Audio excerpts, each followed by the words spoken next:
Welcome back, everyone.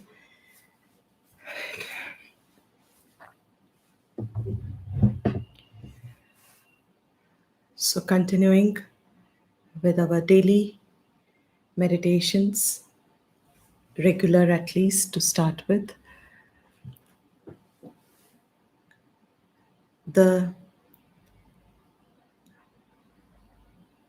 there are many motivations and many reasons to do this.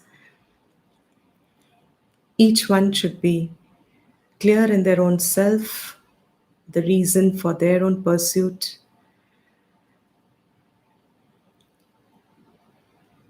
It is specially recommended in the Shastra above the age of 40 onwards, but definitely above 50, to begin to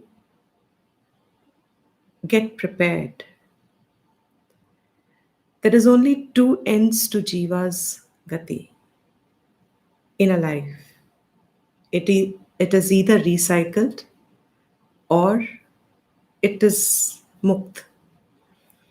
Recycled as in returns back to samsara or gets liberated. So, as I constantly keep reminding ourselves, myself the most, that a lifespan is all that we have in our hands. That also is an uncertain time, for which Shastra has said more and more that one prepares oneself either for straightaway mukti in this janma, or at least prepare yourself for leaving things that one holds on in one's mind and becomes realistic. This is really being realistic about what is it that you would like to carry with you that can become an asset if liberation is not here. Shastra says go for liberation. Vedanta says go for liberation. But that is also a part of being realistic. How much are we ready for it? And if we are not, then life spent for preparation for that knowledge is a far better life than everything that's achieved in this world. So, not that achievements in the world are not recommended. Of course, they are. If they come, wonderful. Aspire for them, get them. But at the same time, above 40 and 50 years of age, begin a life of mental preparation for either of the two ends, so that highest should be mukti, as much as Atmagyanam can be established. The know how itself is not easy to get to. And before that, the preparation of the mind is a long process, also takes time. Therefore, we are doing these meditation sessions. I am conducting them with the primary purpose that this should become a part of our daily or regular habit, so that with age advancing, there is an antakarna preparation of eventualities and also of the either of the two ends, so that you are a ghani, dhani. These are the words that are used. Ghani means you are profound when you wake up. Of course, in this lifetime, as it advances, every day you wake up, you are more profound, you are more in depth, more in touch with yourself. And as if, whatever reason, one has a continuity, you wake up profound in a new birth also. So, the time spent on the planet is a very essential time, cannot be frittered away. So, our purpose is only basically, I'm spelling it out for my sake, this is it. Each one of you must establish it for your sake. So, we are now started on the expansion meditation. The purpose of expansion meditation is there is really no particular krama between concentration and expansion. It can be altered. I have always preferred expansion before concentration, but I realized that expansion is a little more easier than concentration is. And so, after relaxation, if one attempts concentration, better, because ekagrata is more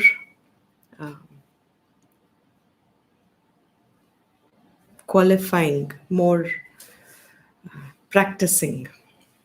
Expansion is somehow a little easy because it is to do with visualization of what is already seen by the eyes. So the mind flows with it a little more easier.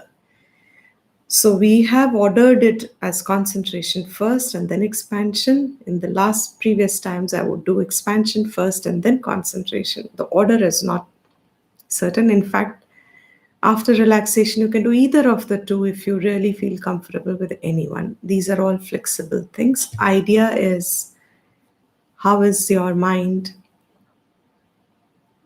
responding to yourself, to your inner voice, to your conscience, to your inner judgment of right and wrong, good and bad, to be done or not to be done.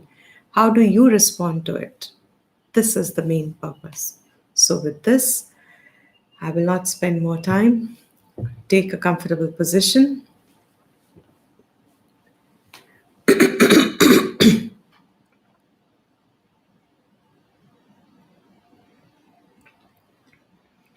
Legs interlaced, interlocked, crossed, Padmasana or Sukhasana. Younger you are, and if you can, Padmasana is preferable, especially if you've had yoga as a background in physical exercises also. Padmasana is always preferable for dhyanam, but Sukhasana is acceptable. Any posture is acceptable eventually. It is just that more comfortable a posture we take, lesser time it will hold, and there will be this inner movement that will seek itself. The restlessness of the body will make itself evident. If the easier the position is, quicker you will lose it. So that was the reason why Padmasana was recommended. And then Sukhasana. Otherwise, sitting on a chair, feet on the ground or on a small stool, but it should be firmly placed. Back and neck straight, eyes gently closed. And by now, you are ready for Dhyanam. It is a mental activity, and so we have quietened the body activity by firming the posture. Take a deep breath from the nose and exhale from the mouth 5 times.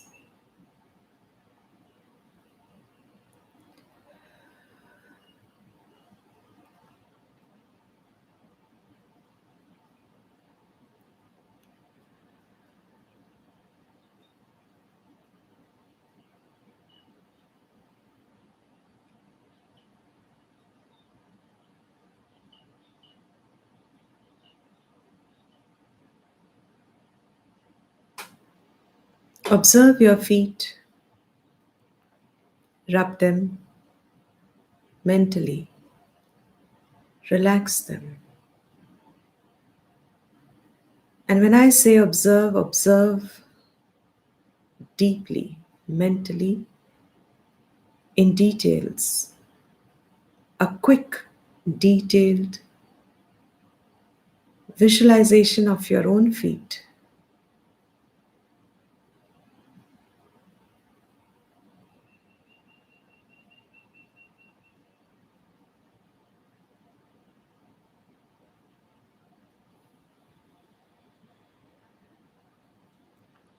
Appreciate the work they do.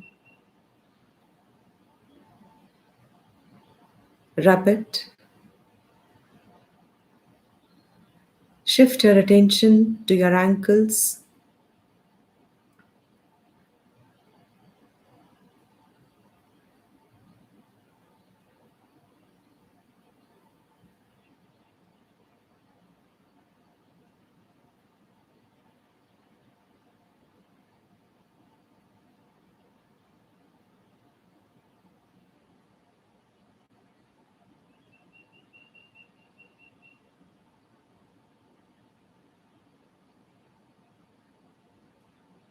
Knee joints,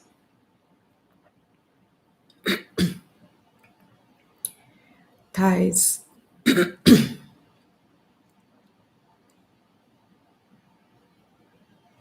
your low back.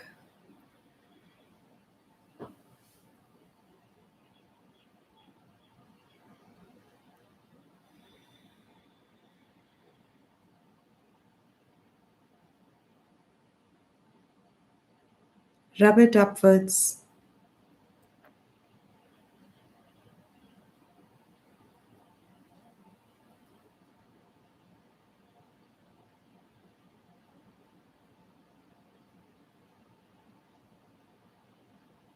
Rub your shoulders.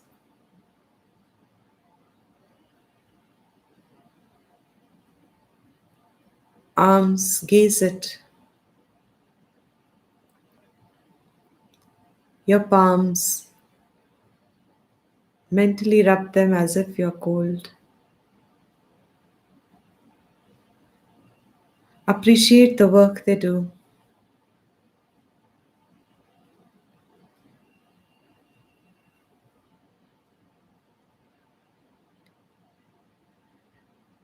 Relax your face muscles.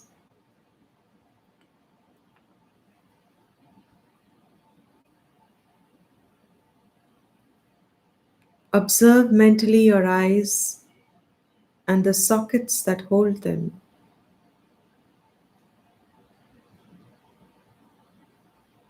Even a physical organ is intricate.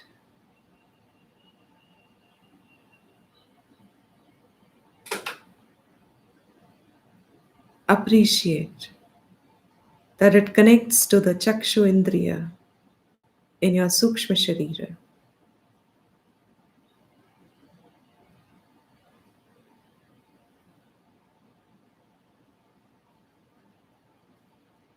With the help of which your eye sees color, shape, form, vastu.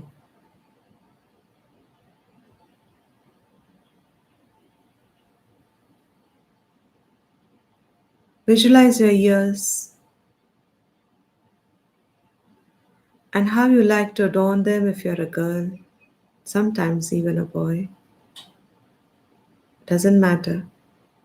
But how you like to adorn them.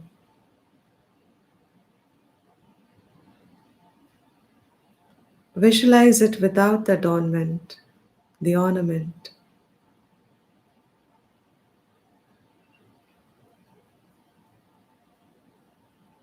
Visualize the ear canal.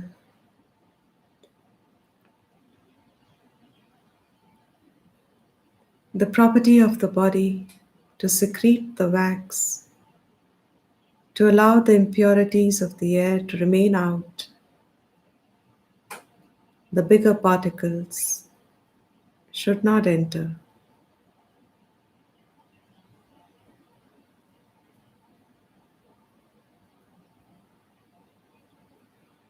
Visualize that this also gets connected to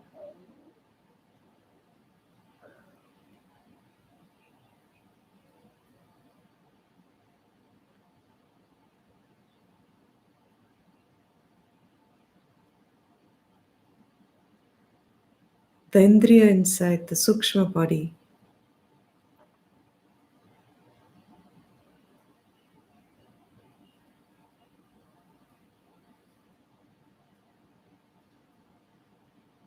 Which allows you to hear the sound, Shabda Grahanam.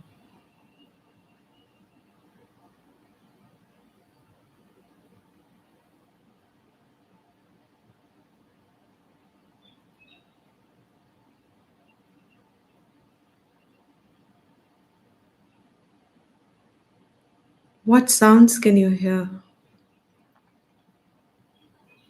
Focus on them.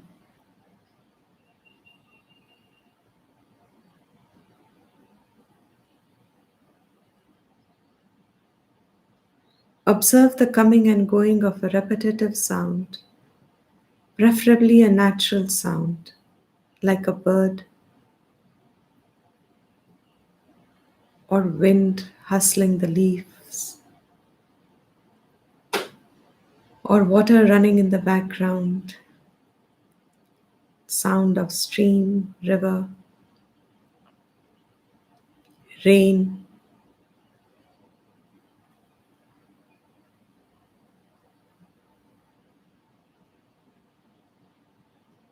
Observe how the sound enters the ear.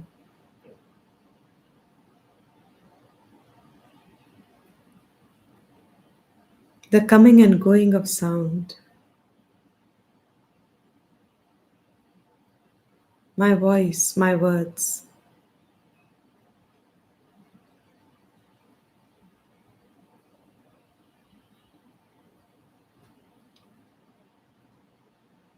They enter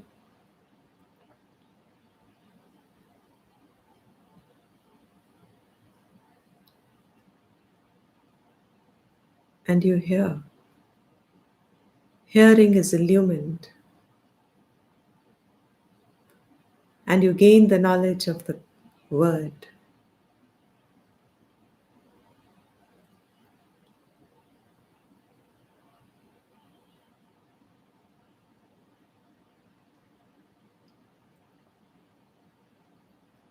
Observe each sound in separation, turn by turn. A bird sound, a fan sound, my sound, or any other sound you can hear. Vehicles, people, footsteps.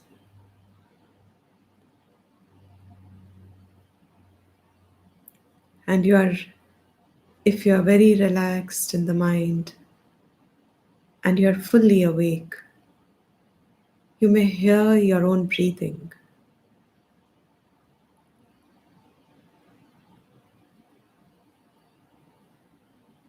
The gentle swoosh of the air inside from the nostril,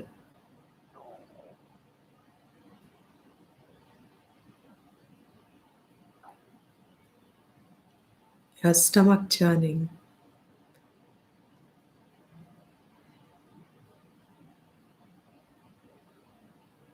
bird again,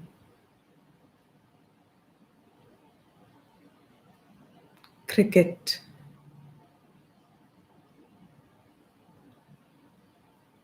fan, my voice, any other sound,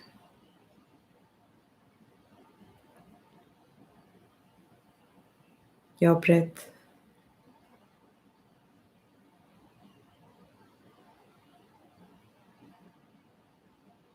Give yourself some time to empty the thoughts if you have had a busy day yesterday, preoccupied with things to do today, conversations in your head, appearances, your own thoughts.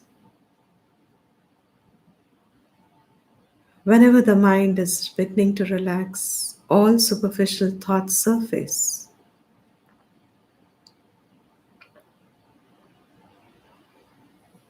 Allow them, and then gently shift your attention to the sound again around you.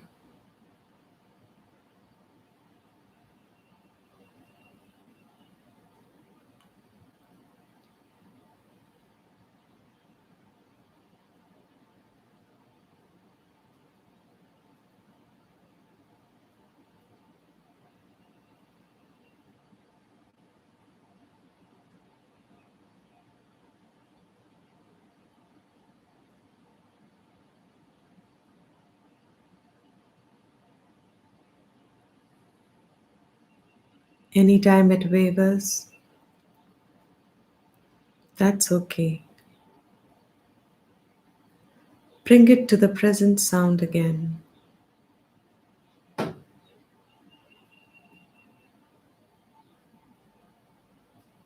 Observe the sound of the bird acutely,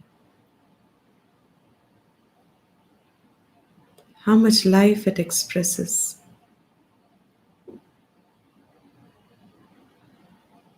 It talks to someone.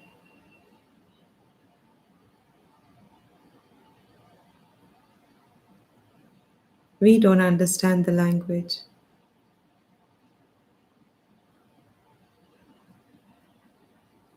however rudimentary we may say it is, but our sound is being heard by the ear, our ear, whose origin is ascribed to the bird.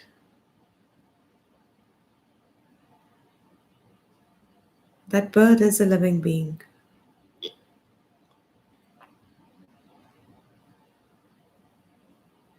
You hear my sound reaching your ear. The origin of the sound is a living being.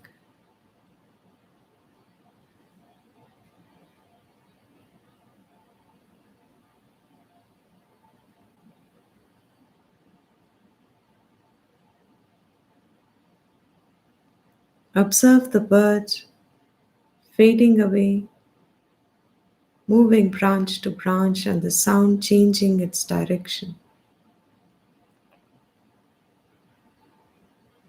Pick up the direction from where the sound comes.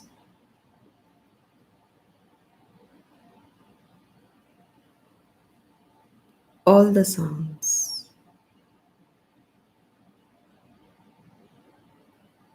When you are acute in observation, you can trace the path of the sound to your ear. It travels in directions, and so its devata is thick,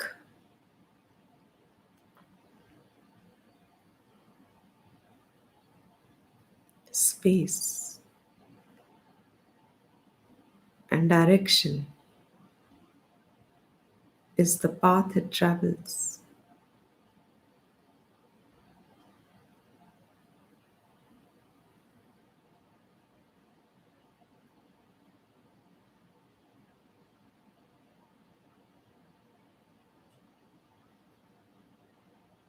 Pranam to the Dik Devata.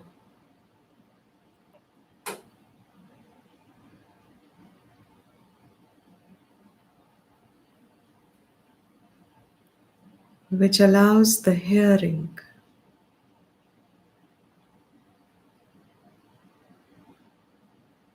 in the Sukshma Sharira, knowledge of it,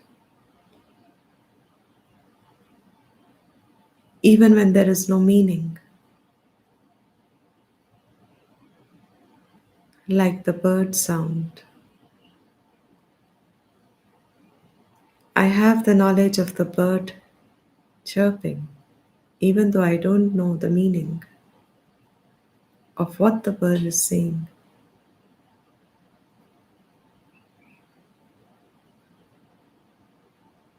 Does it have a meaning? I wonder. But I don't have to wonder that I have knowledge of the sound. The sound is illumined in the ear, through the ear, in the Sukshma Sharir.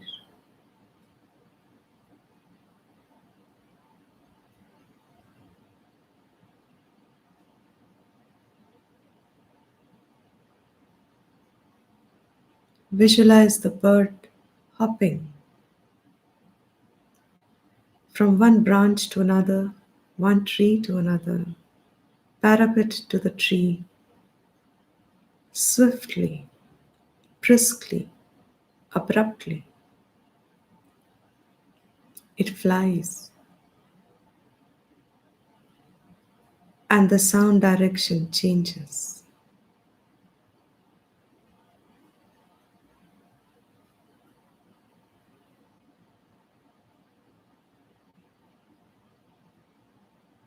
Sitting on the tree, moving its head here and there, also looking through the eyes, trying to find food to satiate the hunger within.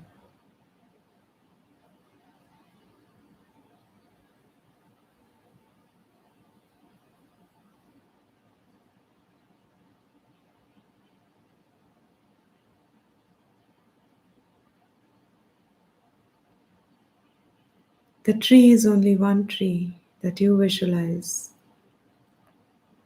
It grows from earth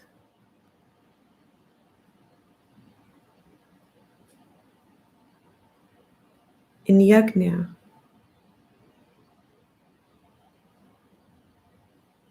with water, fire, space, air, and itself. Visualize a forest, Amazon,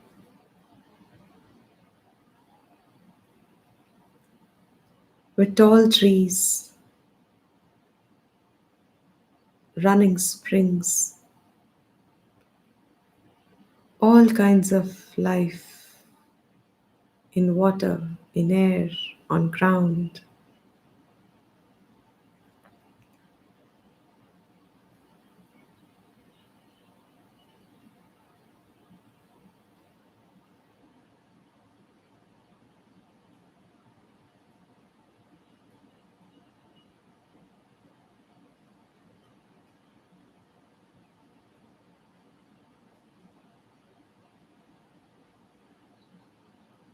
Just visualize the vastness of the forest,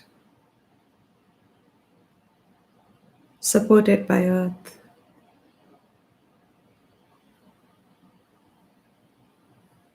and all other tattva.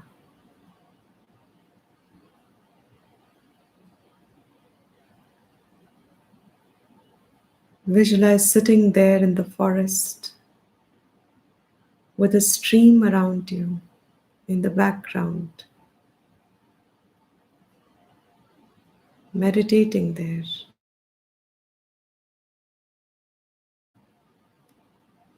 And observe all the sounds that surround you, the air that touches your skin and the nose.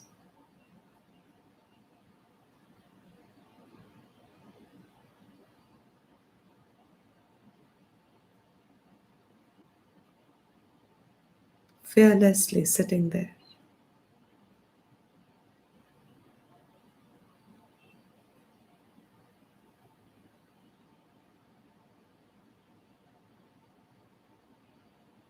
Raise your gaze to the 25th floor.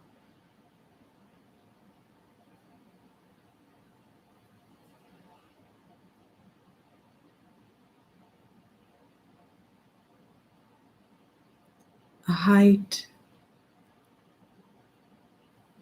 from where you are seeing the forest,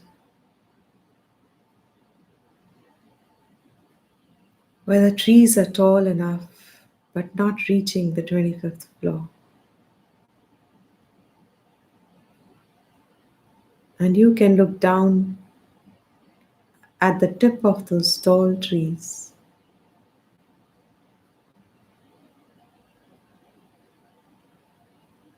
Visualize it from 75th floor.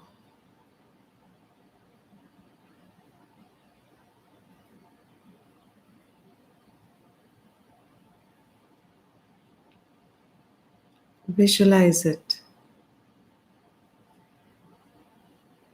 from the window of your plane seat.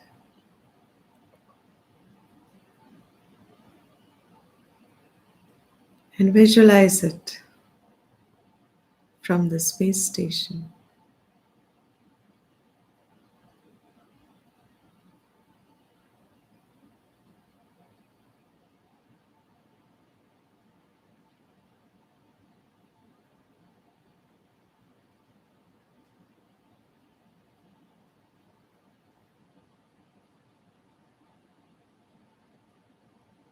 you will only recognize every bit of it is life on the planet.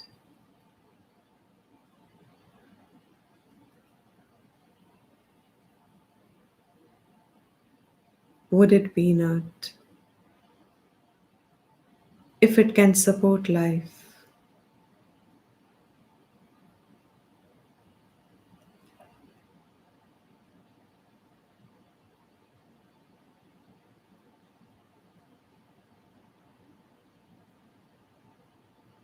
from the space shuttle, look around you, the sky,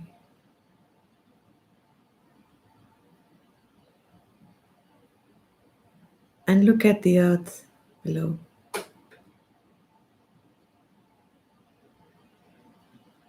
Sky, Akasha,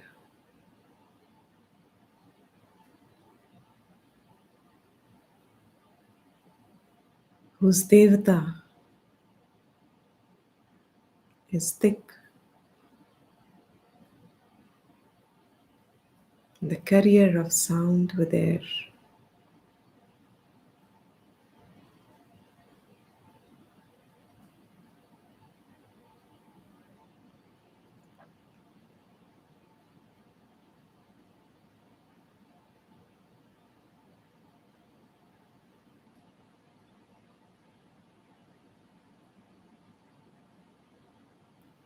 Visualize the vastness,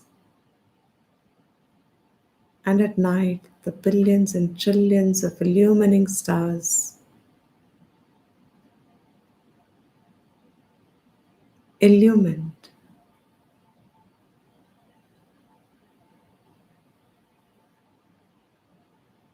But where?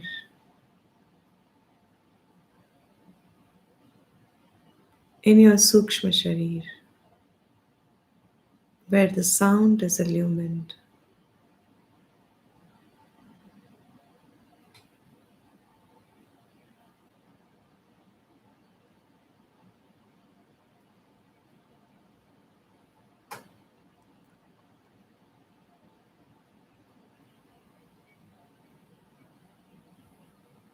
Visualize the Surya Devata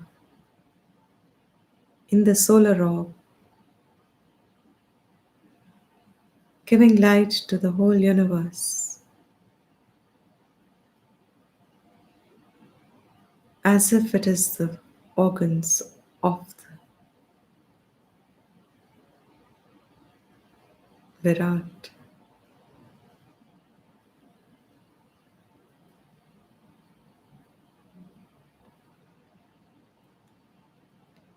Spreading the rays to all the members, all the organs of the universe that make the body of Virat.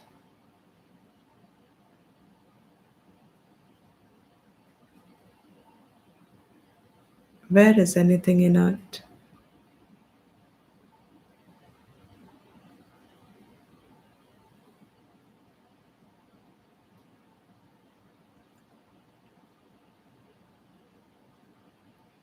This Virat is the Vishwaroop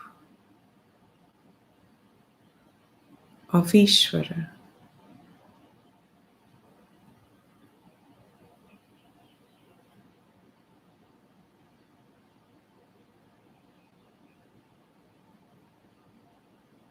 Pranam to that Virat Purusha,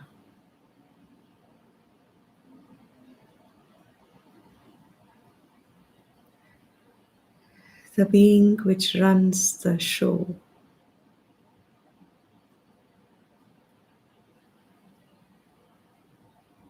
supporting life, expressing life,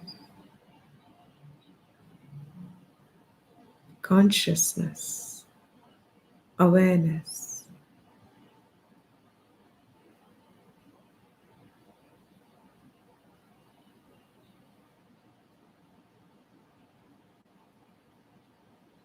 Offer your prostrations to the Virat Purusha. in whom all devtas function, and all life flourishes.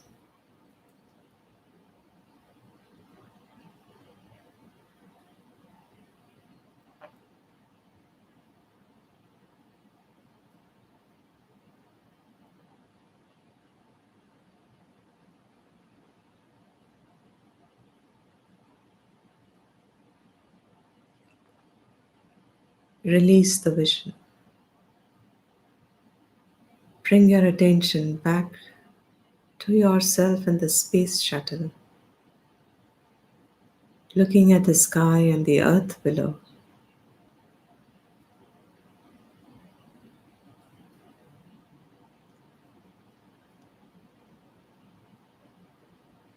Bring yourself to the 75th floor, looking at the forest around you. To the 25th floor, to sitting in the forest, hearing the birds sound again.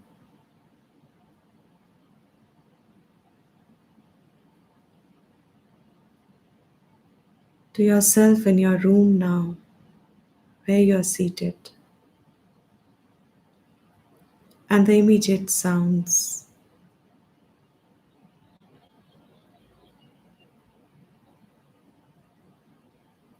Observe your breath, quiet, rhythmic.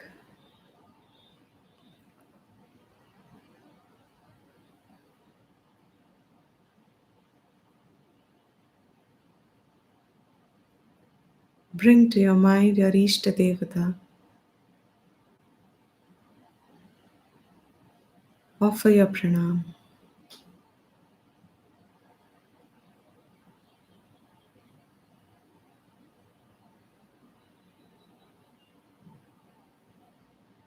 And take a sankalpa if you must.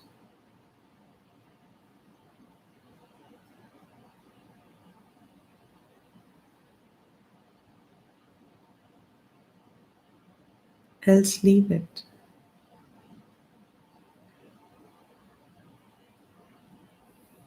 I will chant Om once. Allow your ears to hear the sound traveling through thick Akasha, Virat, enabling it.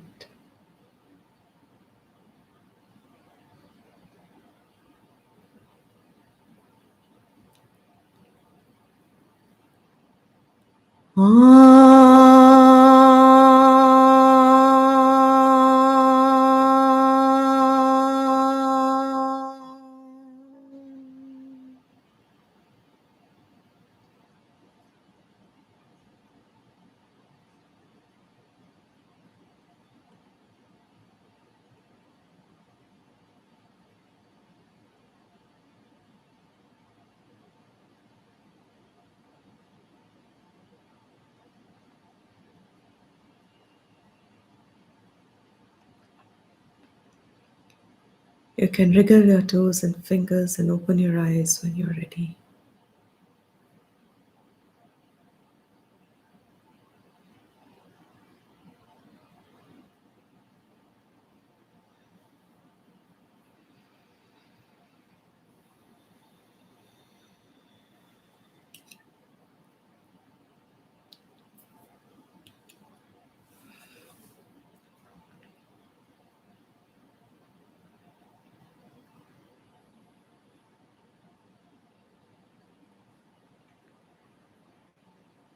How many of your breathing changes by the end of it?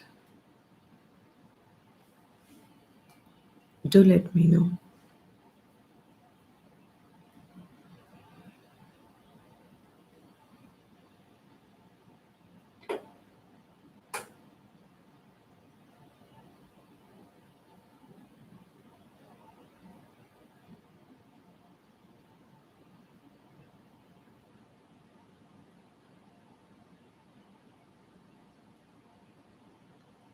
Good, Shalini.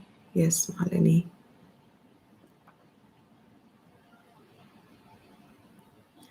If the breathing changes, what will be good? Good, Madhura. What is a very good reminder is, and it needs a lot of practice and a lot of time will be required, that it is this breathing that we remember while we conduct the day. It'll be lost very soon. Excellent. Very good, Sapna. It'll be lost in Vyavahar very soon when the Jivatva Buddhi takes over. But with practice, if this breathing is brought into recognition while we conduct the day, it'll be called open eyed meditation. Very good, Anisha.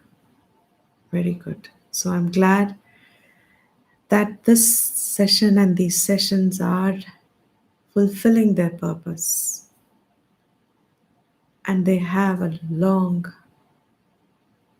very long benefit, quote unquote benefit. So thank you everyone. We'll meet you in the evening. Whoever can make it and as many can make it, it'll be wonderful. Shubh Dinam.